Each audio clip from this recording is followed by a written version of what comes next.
What happens when self-defense is against the law? What happens when the protectors become the predators? What happens when innocents are betrayed? Imagine that 2/3 of all Americans disappear. 170 million people. Or that the countries of Germany, France, and Spain are virtually wiped off the map. 170 million people gone. In the 20th century, that's how many innocents were slaughtered, tortured, starved, mutilated, worked to death, bayoneted, hanged, annihilated at the hands of their governments. They had no means to defend themselves.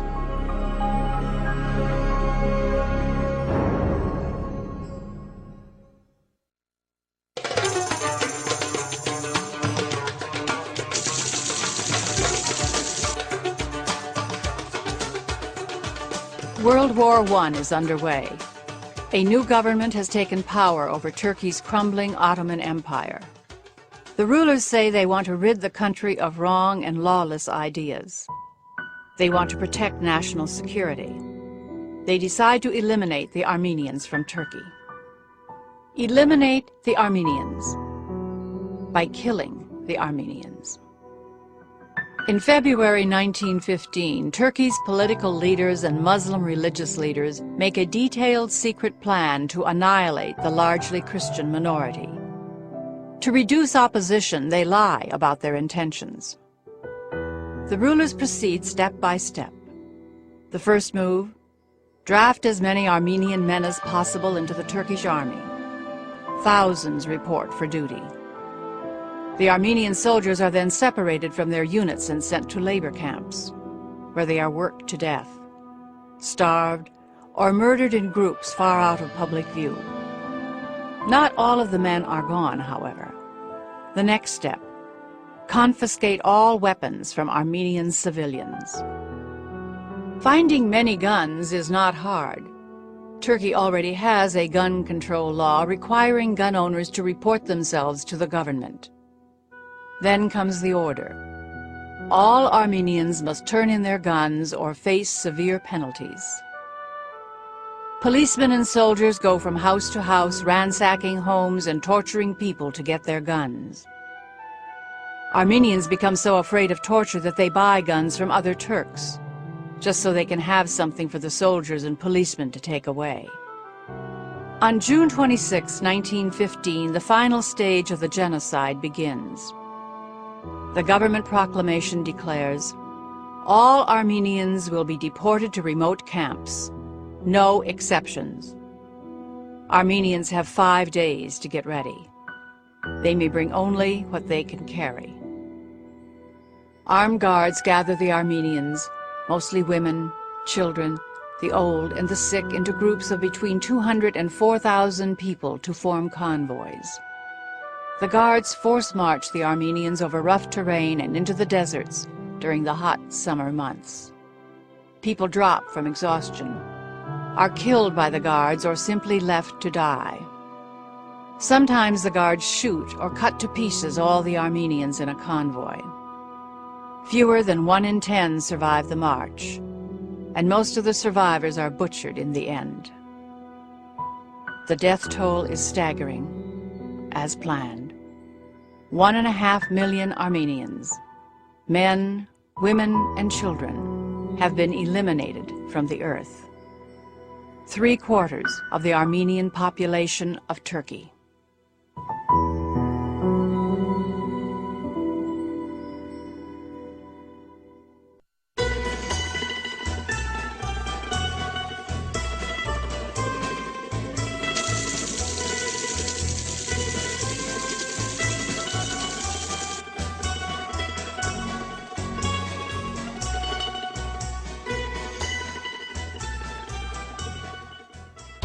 In the early 1930s, the outside world believes the Soviet Union is a paradise for workers and peasants.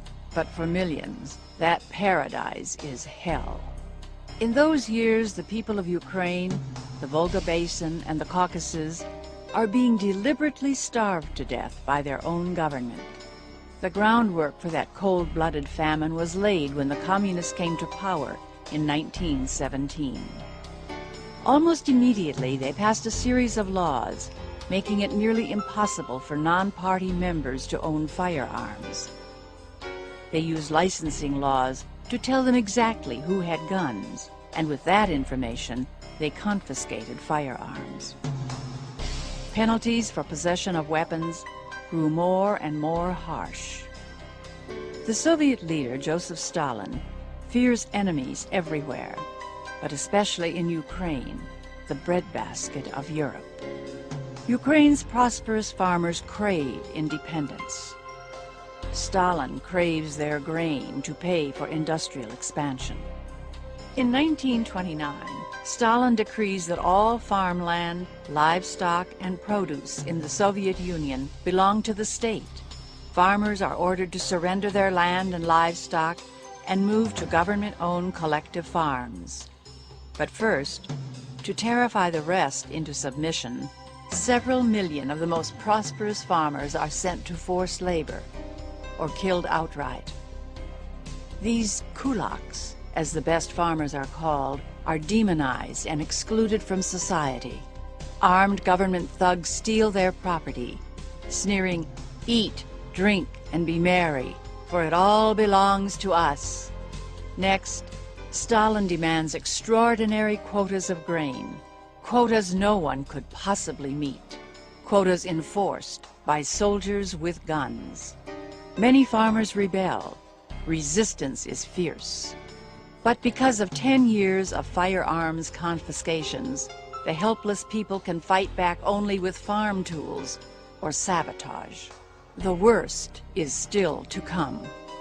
In 1932, Stalin takes the ultimate revenge on those who dared oppose him. Because Stalin controls all food distribution, he can cut off food supplies and starve entire regions. Because he controls all travel with internal passports, his secret police can force starving millions to remain within the devastated lands. Grain elevators stand full, but grain rots on the ground as Stalin refuses to distribute food. The powerless people can do nothing to stop their master. Catastrophe strikes and lasts for 2 endless years. Spies watch for anyone trying to take grain from the fields. Anyone caught hiding food is executed. Desperate families resort to cannibalism. Meanwhile, the New York Times Pulitzer Prize-winning Moscow correspondent Walter Duranty assures the world that there is no famine. And Stalin dupes the world by actually increasing the amount of grain exported from the Soviet Union. The United States and the League of Nations embrace and recognize the prosperous Soviet Union. From Moscow, Times reporter Duranty secretly confides the truth to Western governments, that as many as 10 million defenseless lives have been wiped out, with politically engineered starvation as the murder weapon.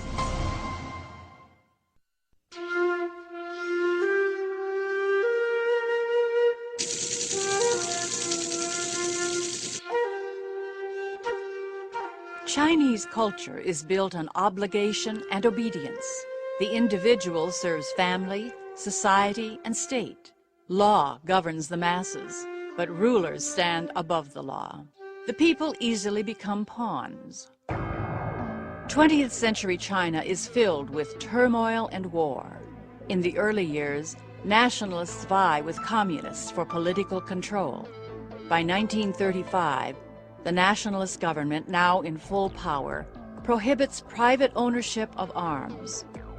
A person can be punished even if he violates the law unintentionally.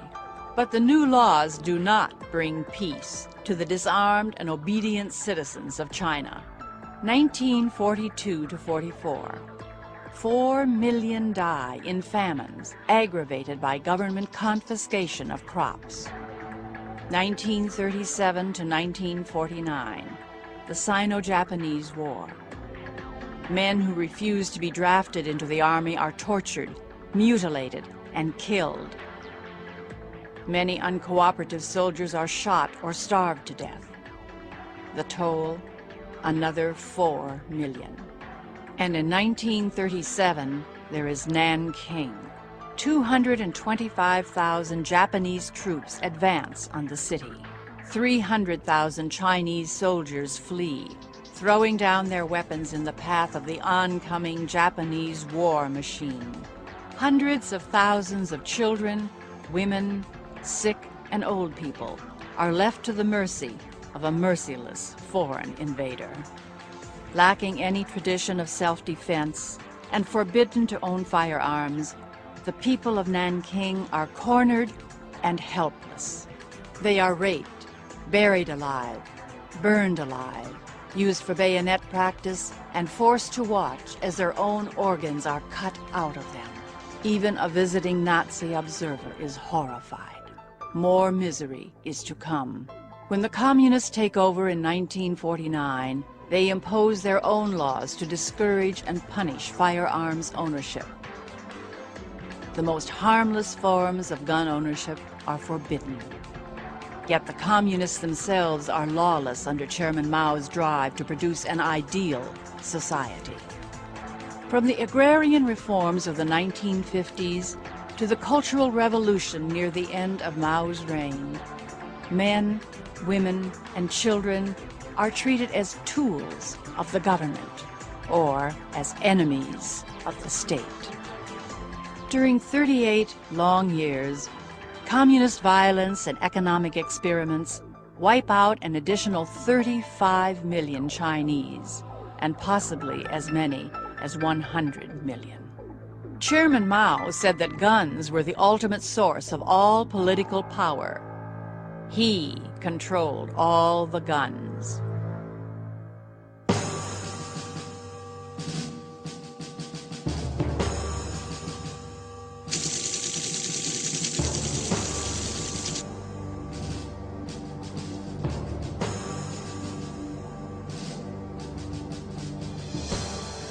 January 1933. Hitler is elected to power in Germany. Because of a gun registration law passed just 5 years earlier, he already knows which Germans own firearms. Nazi government agents combine primitive brutality with modern record-keeping to conduct mass seizures of weapons from political opponents. Violent raids and obedient gun turn-ins also reduce ordinary Germans to helplessness. Within months, the Nazis have firmly consolidated their power. But this is not enough. In 1938, they create their own gun control law. November 1938. Kristallnacht, the night of broken glass. Incited by propaganda minister Goebbels and led by Nazi government agents, Germans commit a nationwide attack against the Jews, shattering storefronts, looting property, burning synagogues, committing murder. The day after Kristallnacht, the Nazis forbid Jews to possess any firearm, club, or sharp-edged weapon. Violators face 5 years in a concentration camp. Jews turn in their weapons to the police, or the Nazis storm in after them. Stripped of their power to resist, Germany's Jews await slaughter. Technology helps the Nazis make savagery efficient. Census data and national ID cards tell them exactly who is a Jew. In a few days of terror, between 30,000 and 90,000 Jewish men, mostly community leaders, are arrested and sent to concentration camps. It is the beginning of the final solution. The so-called Jewish problem now being solved, Hitler can focus on preparing for World War. All over Europe, men and women resist the Nazis, but not in Germany, where Hitler is able to find and seize their weapons. 3 million German political opponents are imprisoned in concentration camps between 1933 and 1945. More than 5 million Jews slaughtered, 1 million children, gypsies, Slavs, pacifists, critics, the disabled. More than 11 million total die in concentration camps. Nearly 21 million civilians throughout Europe perish at Hitler's hands.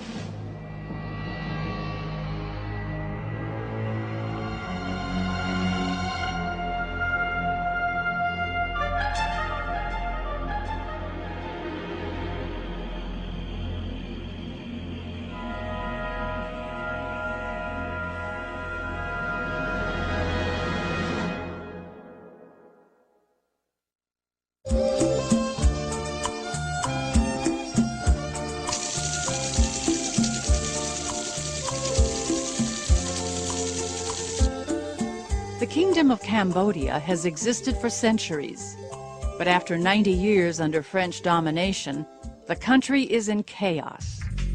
In 1975, following 5 years of civil war, the Communist Khmer Rouge seized power.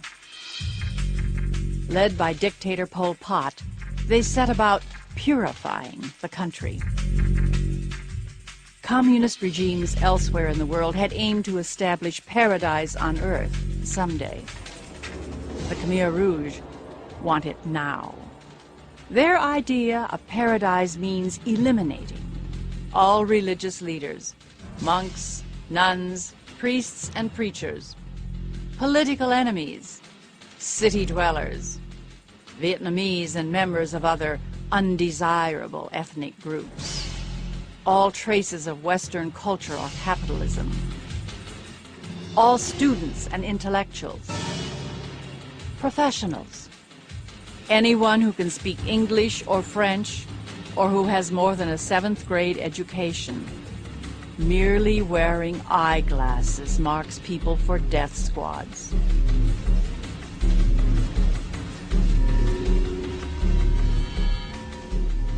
Khmer Rouge don't need any new laws.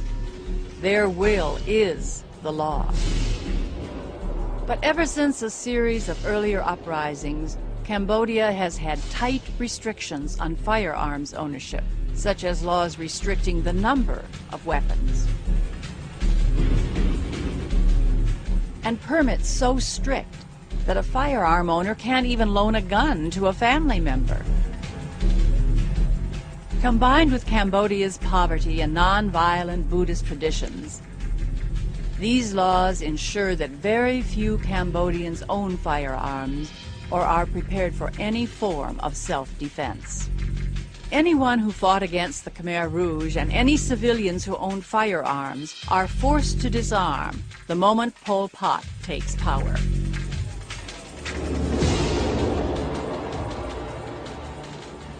The defenseless people are unaware and unready for what is to come.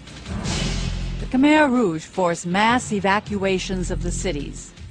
Believing the evacuations will be temporary, Cambodians neither resist nor take enough food to survive. The move is not temporary. The entire population of the country, those who are not slaughtered outright, is herded onto collective farms to labor without homes, personal possessions, or families. All of Cambodia is turned into a concentration camp, brutally administered.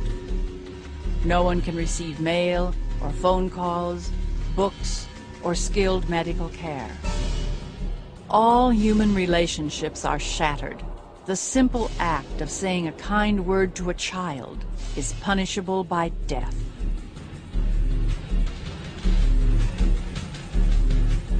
The methodical evacuation and slaughter fit well with Pol Pot's goal: to reduce Cambodia's population from 7 million to about 1 million primitive agricultural workers. Year by year, for the next 4 years, the Khmer Rouge murder Cambodians at a rate 8 times higher than that of Nazi Germany. More than a quarter of the country's population dies before Vietnamese troops invade with machine guns, helicopter gunships, and tanks. It takes them only a month to put a stop to the madness.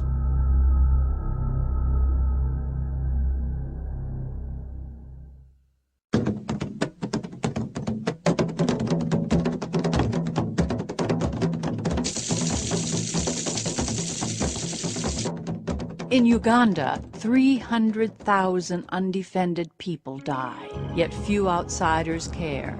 The world turns its eyes away. It is the hidden genocide. When Idi Amin comes to power in 1971, the world's political leaders embrace him. Amin overthrows dictator Milton Obote, who had banned political parties, killed opponents, and enacted a socialist agenda. Obote's government had also passed laws forbidding private citizens to possess firearms. Only government officials and other friends could get permission. Obote had been unpopular, and who could be worse? Surely not big, strapping Idi Amin, a clown who sometimes jumps into swimming pools in his full-dress general's uniform. But Amin is not merely worse. He is unspeakable. He immediately orders the slaughter of all soldiers whose loyalty he doubts. 16,000 men disappear in the next few months. Next, Amin claims that God has instructed him to throw every Asian out of the country. Then all the English people must go. Amin confiscates their businesses and land to give to his cronies. Uganda plunges into chaos. To prevent resistance, Amin makes it illegal for 3 or more people to be together if one of them is armed. Firearms are seized at Amin's whim. Amin's personal agents run amok. They torture and cruelly mutilate their targets, mostly Christians, rival tribespeople, and anyone Amin or his soldiers just happen to dislike. The dead include a university vice-chancellor, an Anglican bishop, a Supreme Court justice who dares rule against Amin's whims, and the Minister of the Interior, who is dismembered alive. Death squads sometimes make victims lie down in gutters to make their blood easier to wash away. Most Ugandans have no arms and no power to resist the killer regime. The orgy of slaughter continues for 8 years. In 1979, Amin is finally overthrown. Saudi Arabia welcomes him as a guest, and there he lives for decades in peace. The smiling monster never faces prosecution for the death of 300,000 innocents.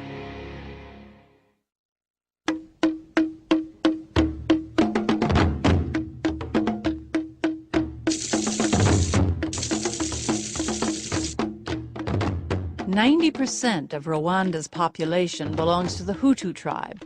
About 9% are Tutsi. The tribes often intermarry, but rivalries have simmered, especially since Belgian colonial rulers in the early 20th century gave political authority to the Tutsi minority. By 1994, a Hutu regime has been in power for many years.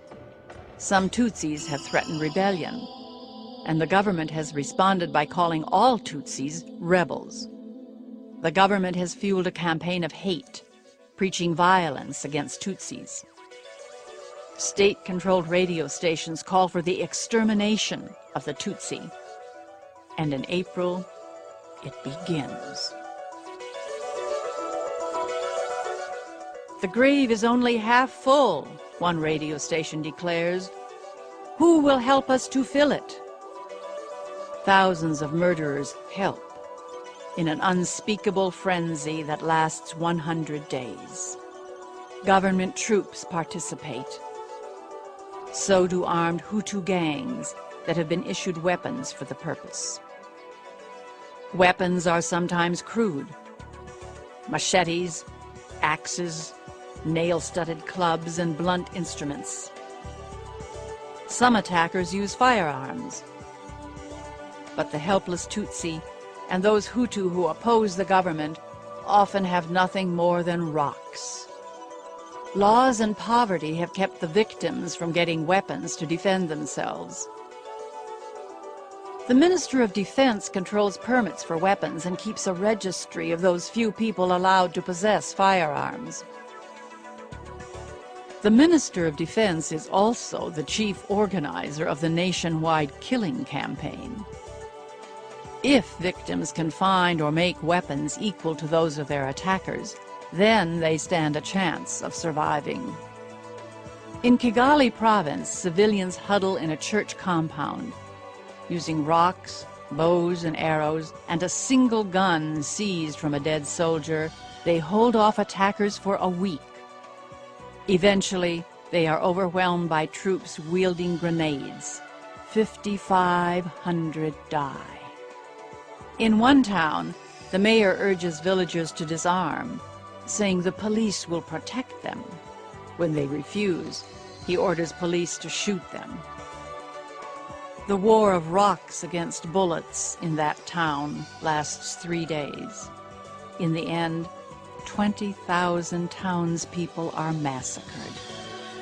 Across Rwanda, tens of thousands hide in schools and churches. They are besieged and beaten or shot to death. To catch people trying to escape the killing, roadblocks are set up throughout the country. Soldiers check national ID cards. Unarmed, defenseless people whose cards identify them as Tutsi are slaughtered. Man, woman, and child. Merely to be who you are is punishable by death.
But of course these horrors struck other people, far away. People who are different from us, countries that are different from ours. Surely it can't happen here.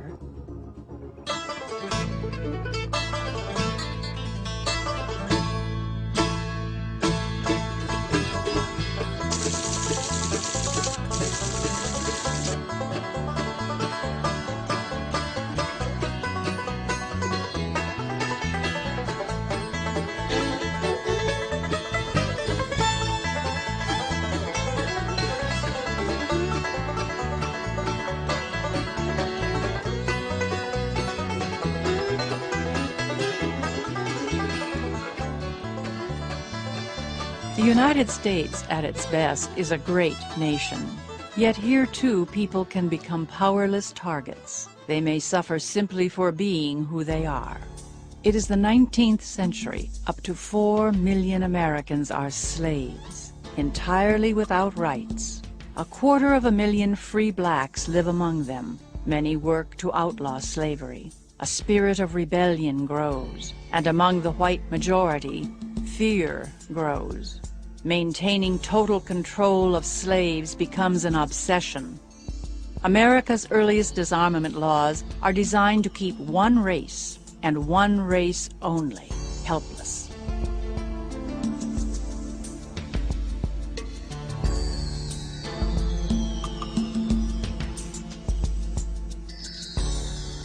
Slaves rise in rebellion, tension increases, and states pass even more laws to control blacks.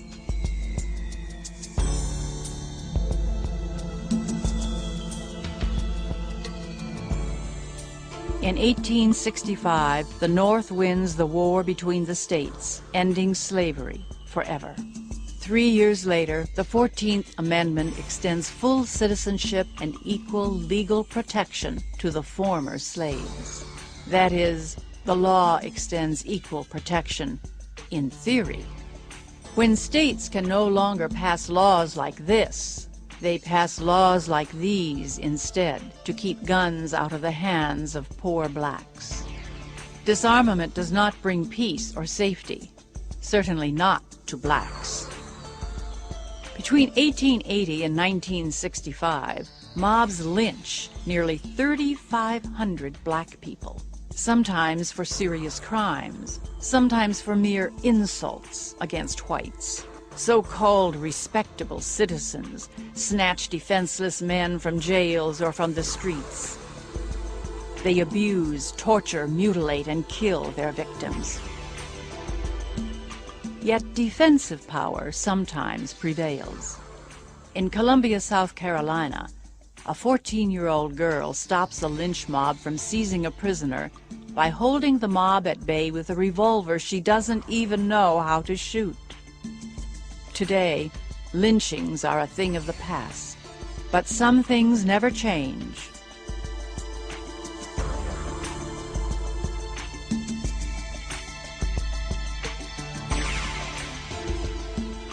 Purchase a gun from a licensed dealer, and even now you must reveal your race. Another group of people is stripped of its weapons with tragic consequences. From the first arrival of Europeans on North American shores, relations between whites and natives, called Indians, have been uneasy. As settlers push further into Indian lands, the situation boils. Each side commits and accuses the other of committing atrocities. In 1864, U.S. Army troops gunned down 150 Cheyenne and Arapaho members at Sand Creek in Colorado Territory. Most of the dead are women, children, and old people. Inevitably, the better armed whites overpower the tribes. Near the end of the century, desperate Indians of many tribes adopt a new religion. They believe if they perform a certain ritual, called the ghost dance, the whites will be magically swept away. In late 1890, the ghost dance sweeps the reservations of the Lakota Sioux. Whites fear the Lakota are planning a war and try to force the ghost dancers to halt. Although many Sioux give up their religion, some bands refuse. The army is called in to transport the ghost dancers out of the territory. In December 1890, the last band of dancers is pinned at Wounded Knee Creek. Ordered by the army, they hand over a few dozen rifles. But believing the whites plan to kill them, young men hide weapons. While the soldiers search the camp, a medicine man begins the ghost dance. The soldiers think he is giving a signal to attack. Somewhere in the band of Indians, someone discharges a rifle. The army opens fire.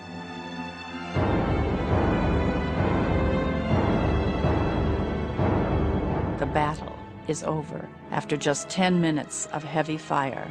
But soldiers pursue the retreating Indians and gun down everyone they find. The bodies of women, babies, and old men are scattered as much as 3 miles from the battlefield. When governments fear the people, disarmament often follows. The law may target one group, but other individuals pay the consequences. World War II. President Roosevelt issues an executive order authorizing the War Department to exclude any and all persons from vast military zones. The order doesn't identify any group, but everyone understands it means people of Japanese ancestry.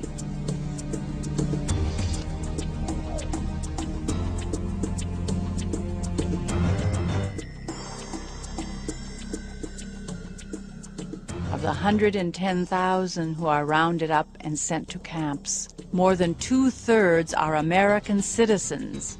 They have committed no crimes. Being citizens doesn't protect them. They are disarmed as enemy aliens.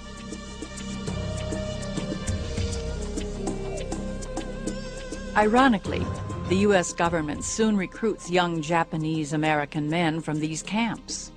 And the young men go on to become part of one of the most highly decorated infantry regiments to fight in World War II. Some German and Italian Americans are also taken to camps without being accused of any crime. Those imprisoned include American-born children. Like the Japanese, those sent to camps are disarmed. Some U.S. citizens are even deported to Germany.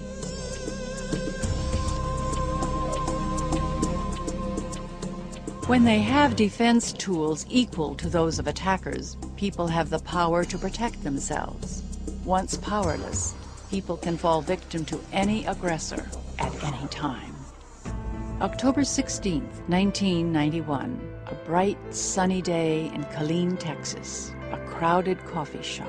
Young Dr. Susanna Gracia is lunching with her parents. She often carries a sidearm for self-defense, but today she has left the gun in her car in the parking lot because it is illegal for her to keep the weapon in her purse. She's afraid she'll lose her license to practice if she's caught with it.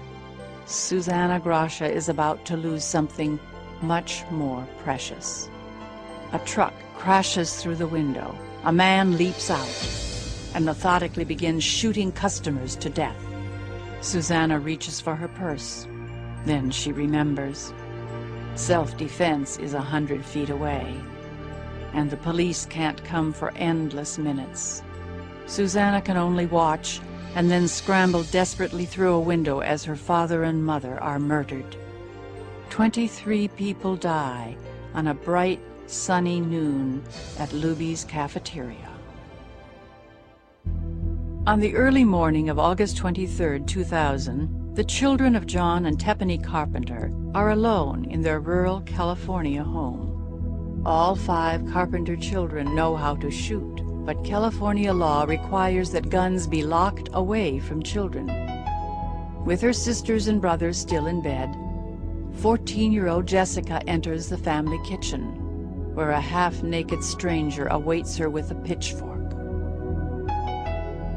The stranger has barricaded the doors and windows. He has cut the phone line. There is nothing to stop him.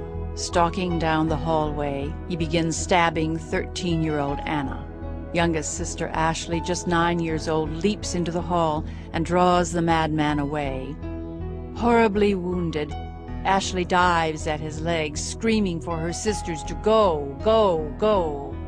The girls all think of the gun, but they can't use it to save Ashley or their little brother. The 3 oldest girls escape. They rush to a neighbor's house and plead for his rifle, but the neighbor says no, saying the government would take his gun away. By the time police arrive, Ashley is dead from 138 pitchfork wounds to her face, chest, and neck. 7-year-old John William also lies dead, stabbed 46 times. Once people accept being disarmed, they become surprisingly easy to control and to kill. They have surrendered not only their weapons, but their independence. When innocents are rendered so defenseless, the guilty can slaughter them with the most ordinary of weapons: a club, a knife, a pitchfork, or these.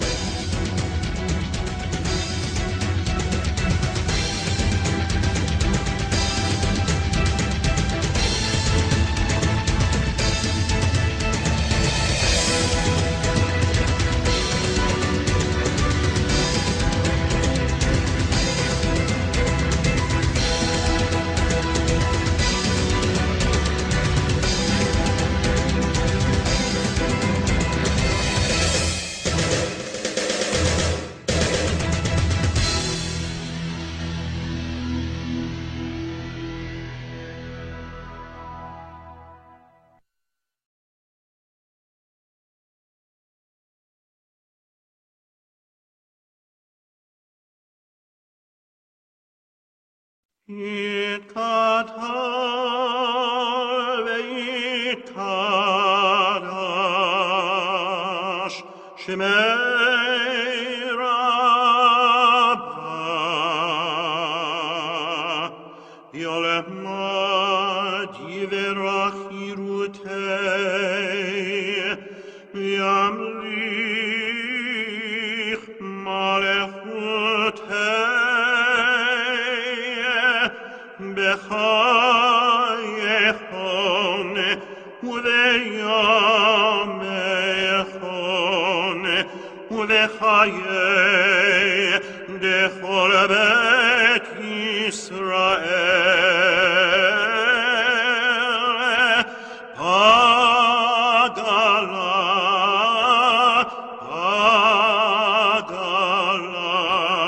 Udisma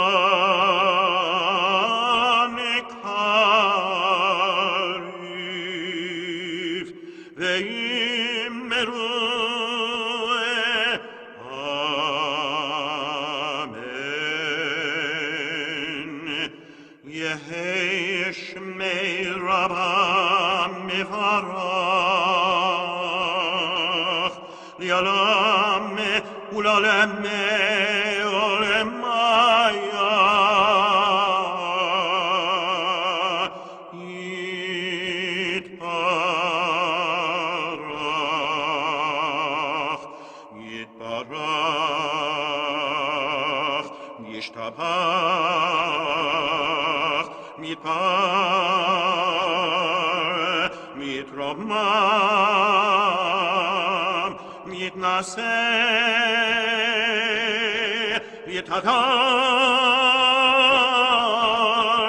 Neitale, Neitala, Shemedi Kurisha,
Some may consider the position of this film a little extreme.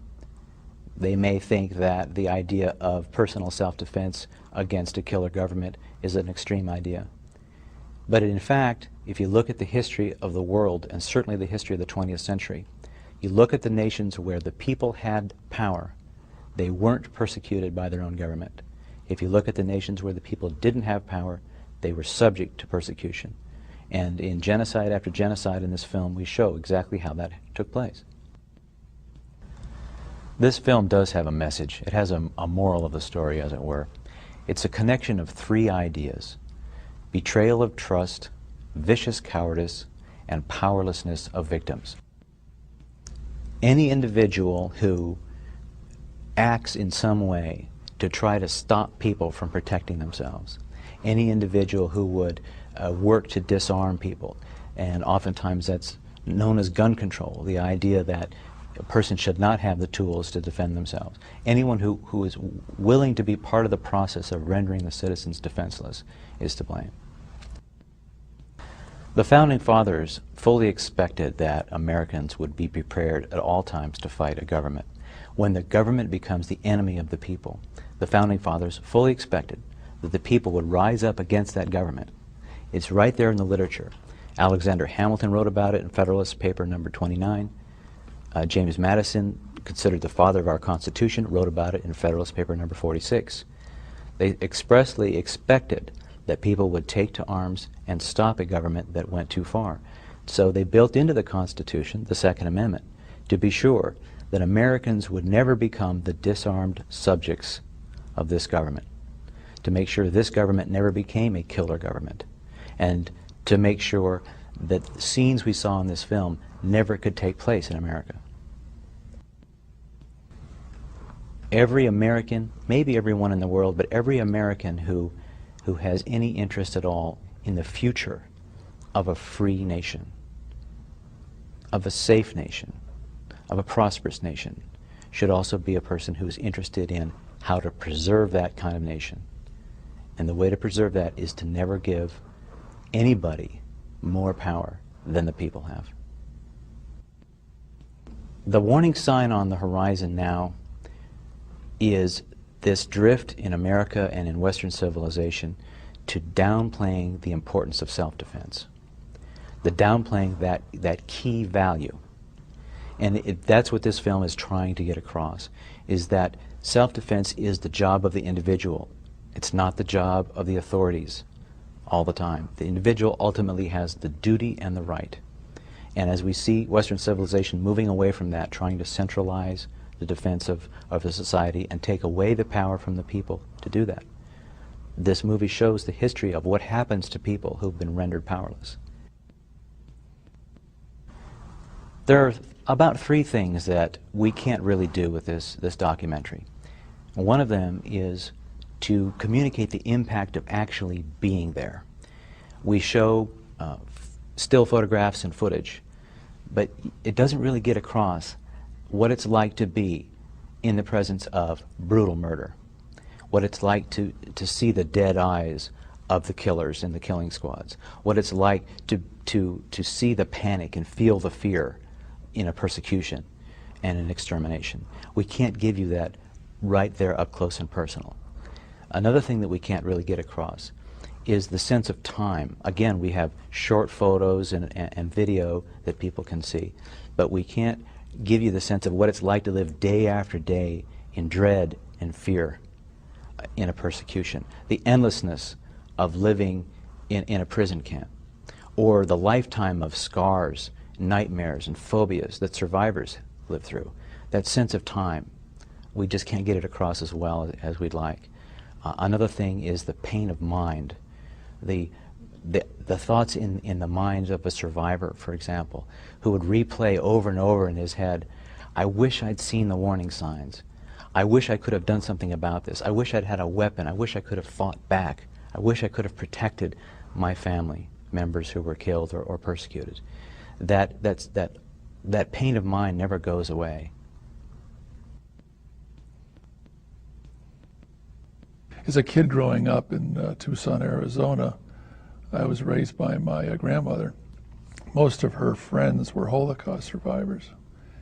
And I learned at an early age that there's there was always something very wrong with the picture, if I can put it that way. You always saw stacks of bodies at the death camps, but none of those bodies were holding a gun.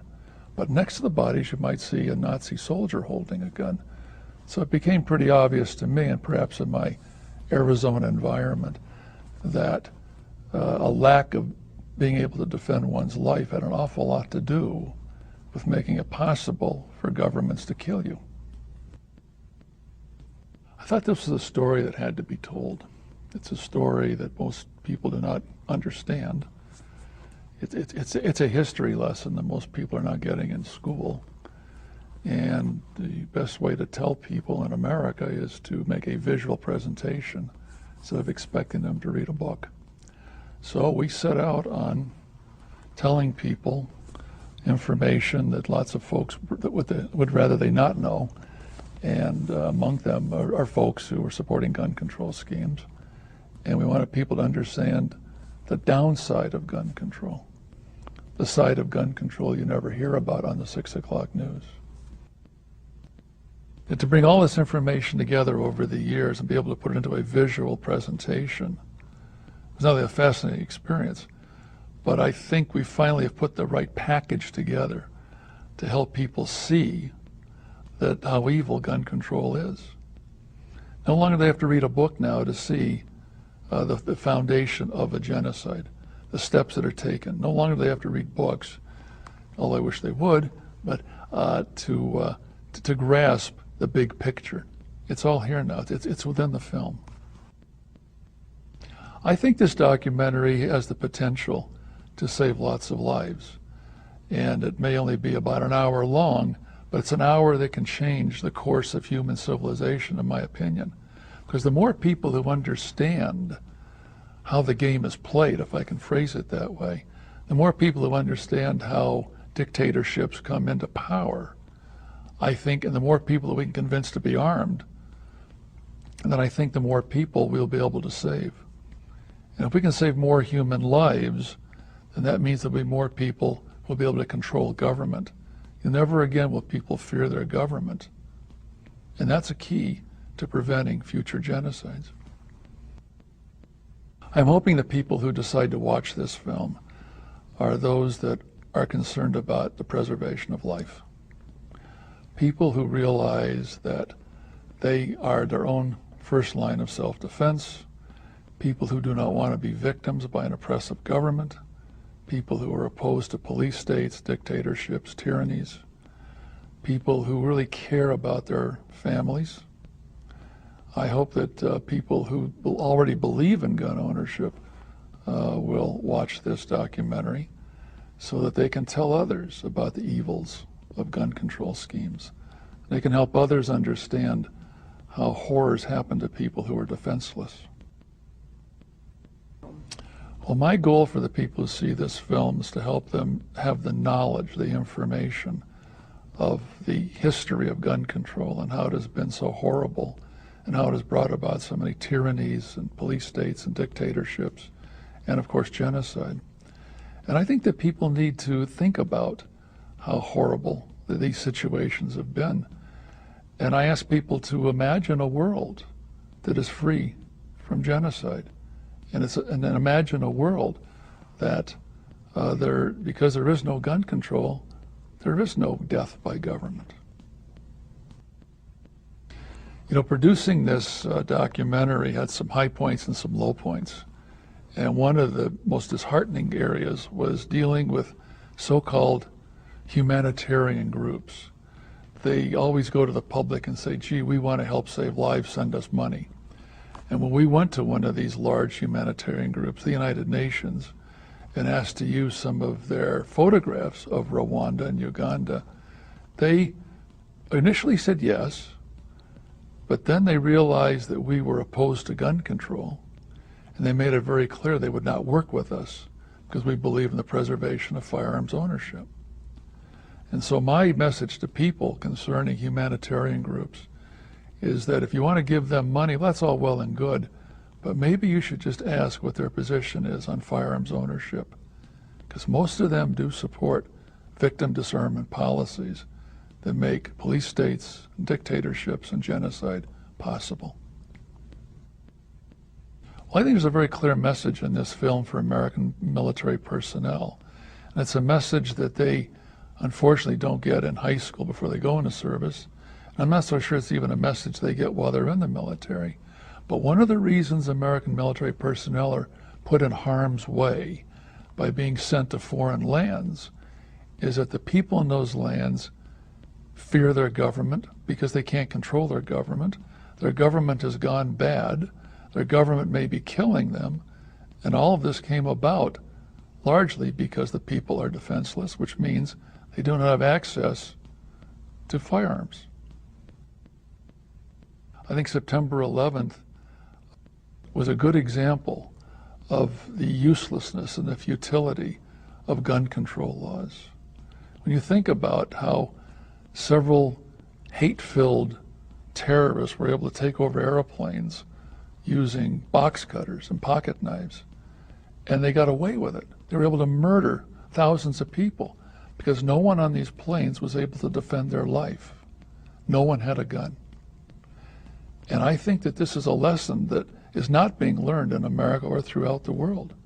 If you want to stop criminals, you have to speak to criminals in a language they understand. And if they want to be violent against you, then you have to use violence against them.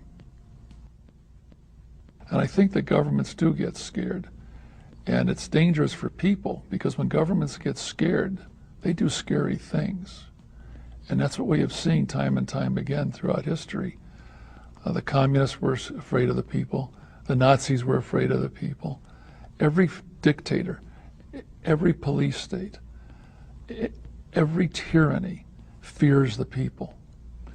And so people should always be very fearful of government.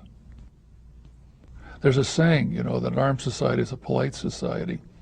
I grew up in an armed society in the Arizona desert, and it was very polite. And so there's a lot of truth to that expression. And I think that America would be a lower crime country, if I can put it that way, that the people in America would be safer if they were able to defend themselves.